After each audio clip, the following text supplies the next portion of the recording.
Soat millari yarim tundan o'tgan edi, lekin ko'zlarimga uyqu kelmasdi. Shiftga tikilib yotardim, yuragim esa ko'krak qafasimni yorib chiqqudek urardi. Hamyoq tinch. Lekin mening ichimda to'fon bor. Bu to'fon onam. Aniqrog'i u mening otamning ayoli. Ikkinchi ayoli. Buni aytishning o'ziyoq tilimni kuydiradi, vijdonimni kemiradi. Lekin o'zimni to'xtata olmayman. Bu xuddi chuqur jar yoqasida turib, pastga sakrash istagi bilan kurashishga o'xshaydi. Va men allaqachon sakraganman. Otam 50 dan oshgan, hamma hurmat qiladigan inson. Onam vafot etganiga 5 yil bo'ldi.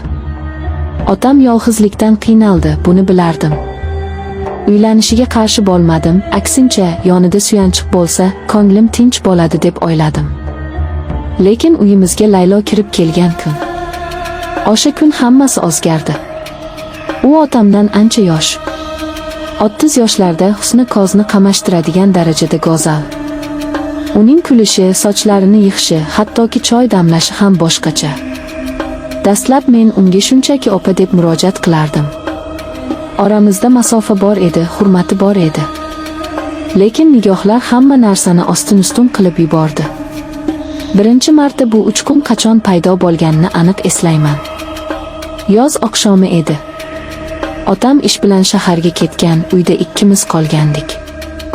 Men hovlida mashinamni tuzatayotgandim. Qo'lim moy, yuzim terlagan.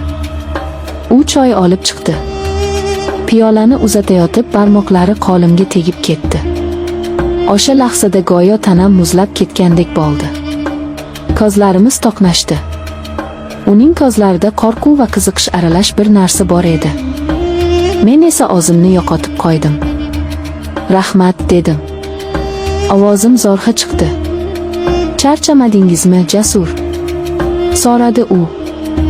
Shu qisqa suhbat, shu oddiy teginish hammasining boshlanishi edi. O'sha tunda men uxlay olmadim. Uning siymosi ko'z oldimdan ketmasdi. O'zimni la'natladim. Bu otangning ayoli. Esingni yig', dedim o'zimga. Lekin yurak aqlga bo'ysunarmidi? Kunlar o'tgani sayin oramizdagi tortishish kuchi ortib boraverdi. Biz bir-birimizdan qochishga harakat qildik. Men uyga kech keladigan bo'ldim, u esa ko'pincha xonasidan chiqmasdi. Lekin taqdir bizni ataylab to'qnashtirardi. Oshxonada, yo'lakda, hovlida. Har safar uchrashganimizda havo yetishmay qolardi. Bir kuni yomg'ir sharros quyayotgandi.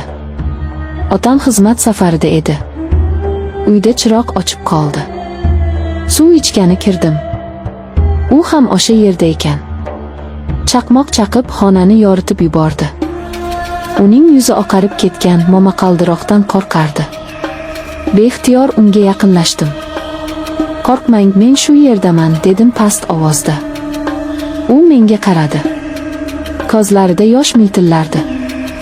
Birdan u menga intildi va mahkam quchoqlab oldi. Uning tanasi titrardi. Men ham o'zimni tutib turolmadim. Qo'llarim uning belidan quchdi. Uning sochlaridan kelayotgan atir hidi boshimni aylantirdi. Biz barcha qoidalarni, barcha taqiqlarni unutdik. Faqat ehtiros, faqat bir-birimizga bo'lgan chanqoqlik qoldi.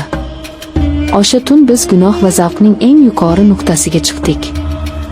Ertalab uyg'onganimda yonimda u yo'q edi. Lekin yostig'imda uning hidi qolgandi. Dahshatli pushaymonlik va shu bilan birga cheksiz baxtni his qildim.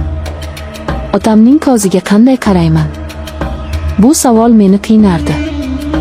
Lekin Layloni ko'rishim bilan bu savollar yana erib ketardi. Bizning o'yinimiz xavfli tus oldi. Otam uyda bo'lgan paytlar eng qiyini edi.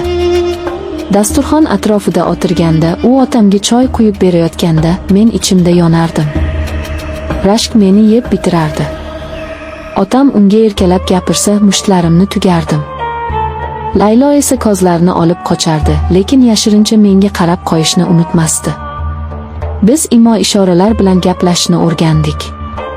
Kichik bir tabassum, qo'lning sochga tegishi, bularning bari biz uchun maxfiy kodlar edi. Ba'zan tunda hamma uxlaganda men sekingina uning xonasi tomon yurardim. Agar eshik qiya ochiq bo'lsa, bu taklif edi. Agar yopiq bo'lsa, rad etish edi. Biz oxirlardek uchrashardik. Har bir daqiqa g'animat, har bir bosa oxirlangan edi.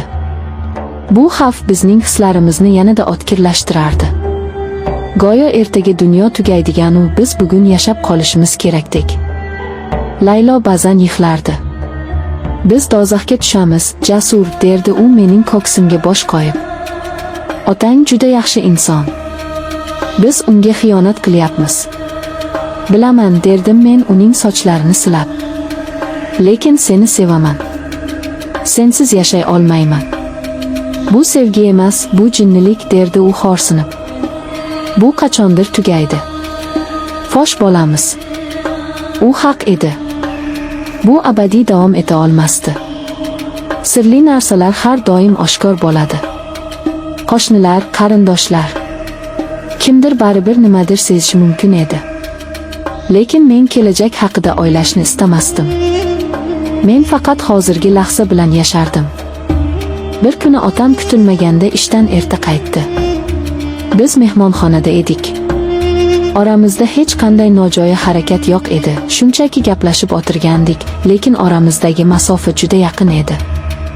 Otam kirib kelganda ikkimiz ham chochib tushdik. Laylo o'rnidan sakrab turdi, yuzi qizarib ketdi. Tinchlikmi? Nega rangiroyingiz oqarib ketdi? So'radi otam hayron bo'lib. Hech narsa, dadasi. Shunchaki xayol surib o'tirgandik, kelganingizni eshitmay qolibmiz, dedi Laylo duduqlanib. Otam bizga shubha bilan qaramadi. U juda ishonuvchan odam. Yoki shunchaki oxli va ayolidan bunday pastkashlikni kutmagandir. Uning bu ishonchi meni battar ezardi. O'zimni iflos, xoin his qilardim. Lekin Layloning nigohini ko'rishim bilan yana o'sha tubsizlikka qulardim. Kunlar, oylar o'tdi. Bizning sevgimiz davom etardi. Men uydan chiqib ketish haqida o'yladim. Boshqa shaharga, uzoqqa. Lekin uni bu yerda otam bilan qoldirib ketishni tasavvur qila olmasdim.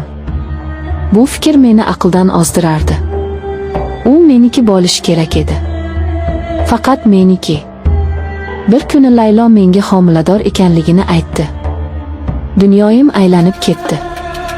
Kimdan? So'radim ahmoqona savol berib. Bilmayman, dedi u yig'lab. Balki otangdan, balki sendan. Bu xabar bizning ustimizga muzdek suv quygandek bo'ldi. Agar bola meniki bo'lsa-chi? Bu sharmandalikni qanday yuvamiz? Agar bola tug'ilsa va menga o'xshasa-chi? Oldirib tashla, dedim men sovuqqonlik bilan, garchi ichim yonsa ham. Yo'q.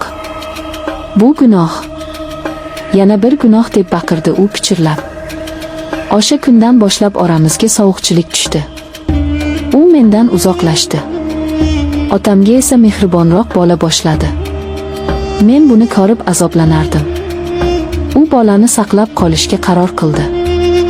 Otam esa xursandchilikdan terisiga sig'masdi. Keksalikda farzand ko'rish Xudoning ne'mati, derdi u quvonib.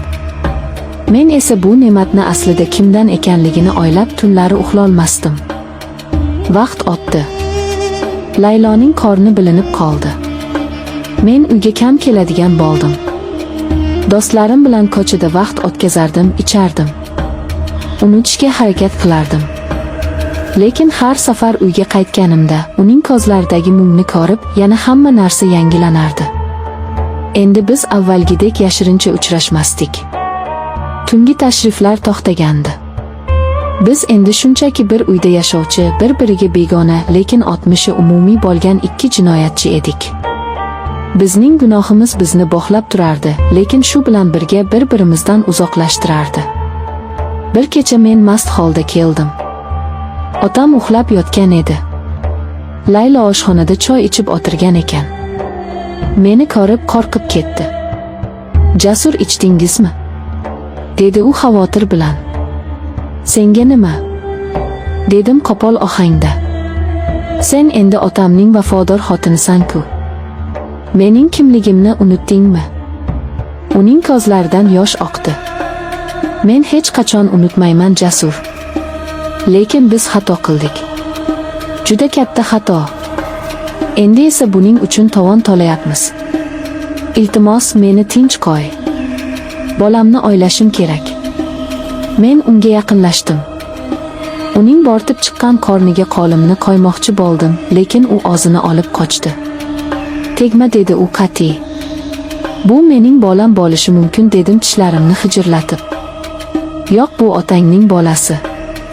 Shunday deb hisoblashimiz kerak. Boshqa yo'l yo'q. Men stulga o'tirib qoldim va boshimni changalladim. U haq edi. Boshqa yo'l yo'q edi. Biz o'z qilmishimizning asiriga aylangandik. Bu sir men bilan go'rga ketadi. Hozir men o'z xonamda o'tiribman. Hovlida sukunat. Faqat uzoqdan itlarning hurishi eshitiladi. Laylo va otam o'z yotoqxonalarida. Men esa yolg'izman. Bu sevgi edimi yoki shunchaki ehtiros? Bilmayman. Faqat shuni bilamanki, bu olov meni kuydirib kul qildi. Va men bu kuldan qayta tiklana olarmikanman, buni vaqt ko'rsatadi. Balki bir kun kelib men uydan butunlay ketarman, o'z hayotimni qurarman. Lekin yuragimning bir chekkasida har doim Layloning ismi, uning hidlari va o'sha yomg'irli tundagi gunohkor baxtimiz yashaydi. Bu mening la'natim va shu bilan birga eng shirin xotiram bo'lib qoladi.